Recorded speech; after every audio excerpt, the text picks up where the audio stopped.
Hey guys, me Sam Stein, managing editor at the Bulwark. I'm here with my bud Tim Miller. Breaking news tonight that we wanted to respond to. Jimmy Kimmel, late night host on ABC, is being taken off the air for the foreseeable future. No end date in sight. I mean, if we're being real, it's probably the end of his show.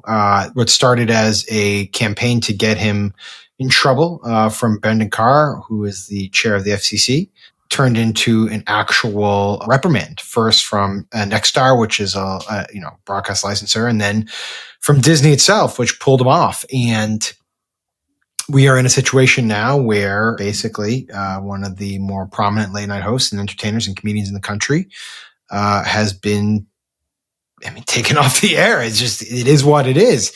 And I've seen a lot of people online being like, well, he did it because he said something factually inaccurate and insensitive about, you're laughing, about Charlie Kirk's death. And I saw the comment and we can show the video of the comment. Let's get the comment. I just want to say the biggest picture before we get in, because in this case, actually, goes against the usual policy of the Bulwark and the Bulwark YouTube. In this case, the facts kind of don't matter. Like the facts, like we should get into about whether he was correct and whether some the joke facts was appropriate. Matter, but some here don't. Yes, yeah, but like in this case, like what matters is the fact that, as you said, the federal government threatened and pressured private companies to silence someone's speech, and they did. And they did. And not just someone, a huge corporation, the Disney Corporation, was like, yeah, we don't want to deal with this shit. And so they did it. And so they did. So like speech was silenced by threats from the government. And in that construct, like if you're a person that believes in free speech, like we do here at the Bulwark, like you are against that, even if the speech was wrong or noxious or whatever. Right. So anyway, we can get into all the details. I think that is the headline. And can I just say one more thing before we play the clip? Because we do care about free speech here at the Bulwark, because nobody's going to get fired. You should probably subscribe and tell your friends to subscribe to the Bulwark. I was going to give the pitch later on, but yes, now more than ever, subscribe to the fucking Bulwark, people, where we don't deal with this shit. Okay. Anyways, let's play what Kimmel said, which started this whole hubbub, and you can decide for yourself if this was a fireable offense. Here it goes. We hit some new lows over the weekend with the MAGA gang desperately trying to characterize this kid who murdered Charlie Kirk as anything other than one of them, and doing everything they can to score political points from it. In between the finger pointing, there was grieving. On Friday, the White House flew the flags at half-staff, which got some criticism. But on a human level, you can see how hard the president is taking this. My condolences on the loss of your friend Charlie Kirk. May I ask, sir, personally, how are you holding up over the last day and a half, sir? I think very good. And by the way, right there, you see all the trucks? They've just started construction of the new ballroom for the White House, which is something they've been trying to get, as you know, for about 150 years. And it's going to be a beauty. Yes. Okay. He's at the fourth stage of grief, construction. There's demolition, construction. This is not how an adult grieves the murder of someone he called a friend. This is how a 4-year-old mourns a goldfish. All right. So, look, if you read the text, he says that MAGA right is trying to portray the Charlie Kirk assassin as anyone other than coming from MAGA. Yeah. We now know that Tyler Robinson was not a groyper, wasn't MAGA. Likely, according to these text chains, was compelled to commit this heinous crime because he's in a romantic relationship with someone who's transitioning and found Charlie Kirk's anti-trans rhetoric horrifying. It's awful. No one should defend it, and we should be honest about his apparent motivations. Kimmel got that wrong.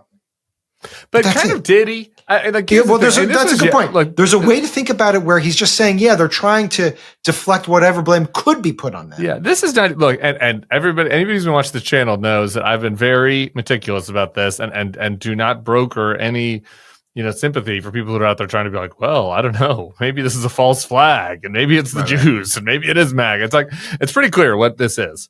But like, this was 2 nights ago. This was Monday night, so the text hadn't come out yet. And what he is saying here is that the MAGA gang is desperately trying to characterize the kid as anything other than one of them. So anyway, so there's two things. One, it's a joke. It's in the construct of a joke. We're going to get to later what Jimmy Kimmel gave a serious monologue about this. I want to get to in a second, like where he was being straightforward. But so this is a joke. But kind of the joke is about how MAGA is out there being super desperate to, try to use this to their political advantage. And then he goes on to show a clip of Trump. And so that was kind of what was happening. It's not kind of what happened. It was what was happening. And Will Summer was following this because we were trying to figure out how the MAGA movement was responding to this in real time. And it's factually true that people like Nick Fuentes, maybe not MAGA, but MAGA adjacent, were like, we denounce violence. He's not one of us. They were moving expeditiously to try to distance themselves from the possibility that this guy could have been bred in their, ideological corner. So it's not totally factually inaccurate. And I should have said that up front. You mentioned that he did actually have a serious element to his monologue. Do you want to expand on that? Yeah. So that was in the show right after the death. So this the alleged offense here, this joke. That was Monday. Again, which is like I think borderline on what you want to call it. Last week.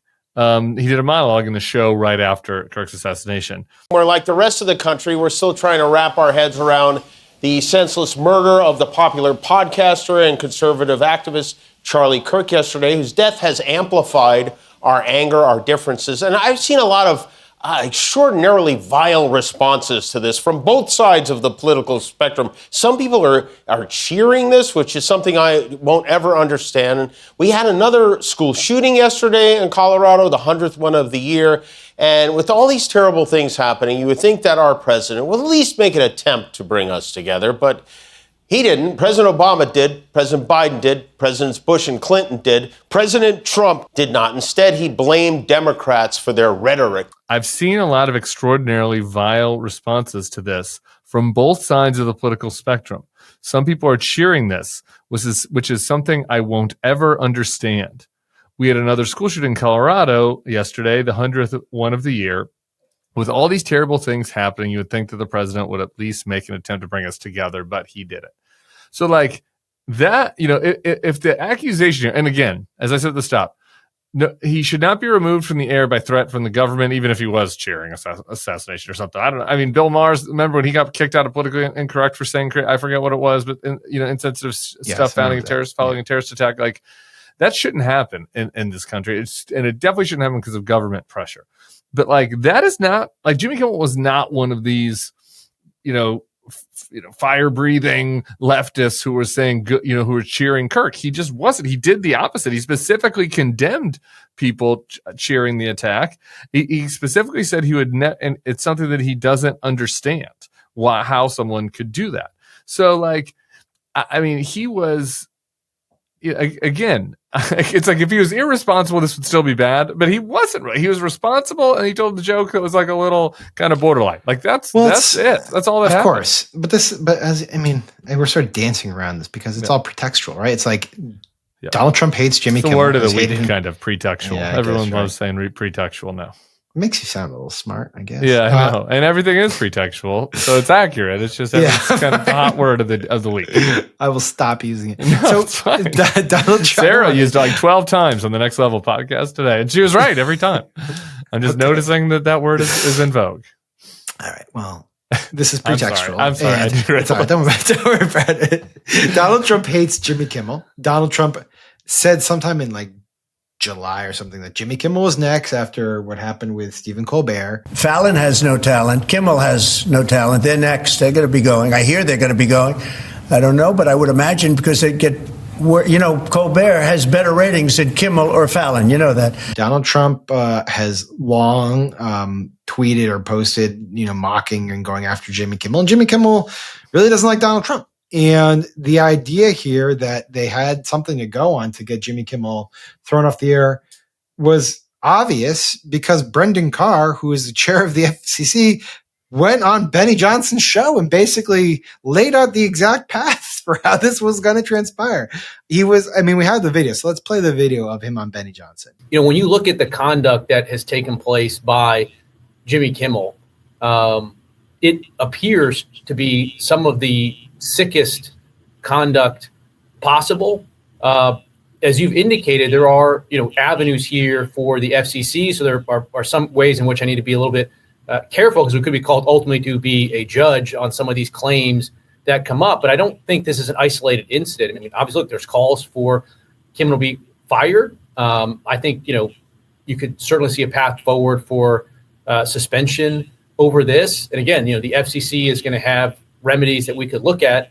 Disney needs to see some change here, but the individual licensed stations that are taking their content, it's time for them to step up and say, this, garbage, to the extent that that's what comes down the pipe in the future, isn't something that we think serves the needs of our local communities. But this sort of status quo is obviously not acceptable where we are.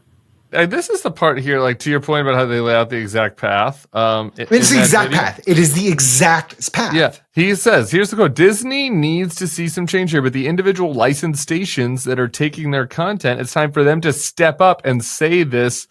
Wink, wink. Garbage. And then that happened. And then the stations, and so for people who don't get this, obviously, so ABC is the parent company, and then you have these companies that own like the local ABCs in your local market. So Nexstar, which owns a bunch of these local stations, is shocking. Are you ready for this? Trying to merge with another big local $6.2 billion deal with Tegna that they need approved by the Donald FCC. Trump and Brendan Carr. Yeah. So these guys are out there. They want to merge. They want to make their company bigger. They need approval from the government. You have the FC, the person that is in charge of the approvals, out there saying, "Hey guys, you shouldn't be accepting this. You shouldn't be platforming this wrong think." By a comedian that is an enemy of the regime, and they just went out there and did. It happened in 3 hours. Like Brendan Carr said this. Nexstar pulled it, and then Disney, basically suspended him. Yeah, and then the last part is, of course, Brendan Carr takes the victory lap by sending gifs of Michael Scott, doing the raise the roof to Brent Stelter. And I know he's just doing it to provoke a response. He's like a big child. It's all fun for them. They love seeing people freak out. I'm sure they like watching the reaction online to this shit because they get a hard on over it. But it's just like, these people, I would like to think, know that they shouldn't be doing this, that this is bad. And the other thing that pisses me off, though, is a lot of conservatives online who are just like trying to make some sort of like rationalization for why this is fine, even though they know that this is deeply, deeply problematic. Oh, well, Jimmy Kimmel, he said offensive things, and there's no obligation for anyone to, air misinformation. We have to like clean our airways of this filth. It's like, fuck off. Just be honest about it. Well, fucking Ari this Fleischer. Is great. I wasn't going to say anything because I have whatever. I'm sure liberals want to make this firing about quote unquote free speech. Yeah. What else did he say? Keep reading because it's great. I'm going to keep reading in a second, but I just want to be like, liberals. By the way, I thought for a while we all lived in a liberal democracy. Yeah, people who believe in liberal ideals do believe in free speech. That's true. I don't know why free speech is in scare quotes. They want to make this about free speech. Because did it ever occur to them the issue might be accuracy? Yeah. It's false propaganda like this that's harming our country. It's just like, what? Ari Fleischer, like if the roles were reversed, if Joe Biden's FCC had kicked everybody off the air who had said that Donald Trump won the 2020 election when he lost it, Fox wouldn't have enough bodies to go on TV to fill 24 hours anymore, because basically every Donald Trump supporter advanced that lie. And two, I don't think that the conservatives would have been like, well, if you're inaccurate, free speech doesn't apply anymore. Okay, this is about accuracy, not free speech. So I stand with the Biden FCC. The whole thing is, it's a fucking. I'll say because I'm salty right now, and with great respect to Bill Kristol and the others at the Bulwark who were there pre-Iraq War. I don't need lectures from Ari Fleischer on accuracy. I just don't. I don't. I got to be honest about that. Oh, what are you implying? Well, you think that Ari Fleischer was lying on behalf of the Bush administration? People can read between the lines about that one. But, you think Ari was lying on behalf of the Bush administration? Oh, interesting. What topic are you thinking? Do you have a topic in mind in particular? They were, something to do with weapons and mass destruction. I don't know. Yeah, it's just such a joke. It's so offensive. It's just like, it's pathetic and it's transparent. It's all, JVL wrote about this. You know how he said subscribe to the Bulwark? If you want JVL's newsletter, best newsletter in the business, you got to subscribe to Bulwark Plus. Go to thebulwark.com and subscribe. He literally wrote this week a newsletter that was like, it's about power politics all the way down. And that's really what this is. This is the evidence of that. There is no even conceit that they care about speech anymore. There's no limiting principle. Yeah. There's no limiting principle. And there's no even conceit that this is about some other broader ideal or law or rule that they. The idea that you would shame them by saying, oh, well, weren't you guys like just warning about the death of comedy and comedy's not legal, which is what Elon did. The left wanted to make comedy illegal, you know? Like, you can't make fun of anything. So then it was like, comedy sucks. It's like, nothing's funny. You can't make fun of anything. It's like, legalize comedy.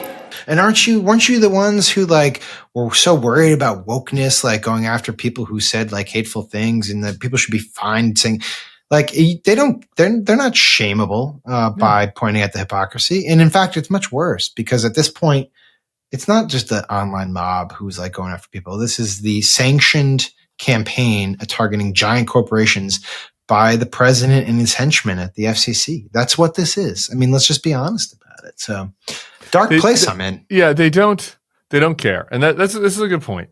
And it's kind of like it's frustrating to even bring up the hypocrisy because it's very clear now. Shit. Right. Oh, you got me. You got me. Look, that it's like they were upset that it was their guys that were getting fired for tweeting racist stuff. Simple as that, right? Like that was it. That was what they're upset about cancel culture, that it was fellow travelers as allies that were suffering consequences for their actions. And in this case, it's like they want to inflict that punishment on other people. That's what soft fascism is. Like they want to inflict that punishment on outgroups and on foes, and they're doing it right now. And like you said, it is extremely jarring because it's coming sanctioned from the government and not just from the FCC. I have a breaking news thing that I need to share with you, Sam. Additional breaking news since we've started taping. Donald Trump has issued a statement about this, the president of these United States. Great news for America. Jimmy Kimmel's show is canceled. He goes on, etc. I don't want to dignify the rest of that by reading it, but like, again, it's the president's team pressuring the company to fire somebody for unapproved speech. He gets fired. They're cheering it. It's straight out of an authoritarian playbook. Yeah. Let me just close. I want to close by saying we've said twice to subscribe to the Bulwark, not in jest, although it might have come across as in jest. Let me just say, because I do mean this with all my like being, that now more than ever, there's like very few publications that have the type of editorial independence and editorial mission that is needed in this moment to actually do the type of journalism that is required in this moment. And look, we're not ABC, we're not Disney, we're not Jimmy Kimmel. I'm not saying we're there to replace what he's going to no longer be able to provide, but it's important to support operations like ours because this is what we got, folks, in the media. This is it. And so if you have the desire to support our mission, if you're interested in it, you can subscribe to our YouTube feed where this is going to be, but you can also subscribe to thebulwark.com/subscribe. There's a whole number of membership plans there that you can choose from. We appreciate any support. We really do. Our work depends on people like you subscribing and paying for it. And we pledge to continue doing what we're doing with your help. So with that, buddy, thank you so much. Appreciate it. We're doing too many of these dark commentary breaking news stories, but it's what we I don't think it's going to change. So you might as well not lament it. I'm not expecting some breaking happy news reports next week, coming around the corner. Who replaces Kimmel? My polymarket bet is on Mike Lindell. I got long shot odds. I don't know. If I'm Disney, I'm just shutting it down, probably. Saving the cash, putting on reruns. Okay. Talk to you later, bud.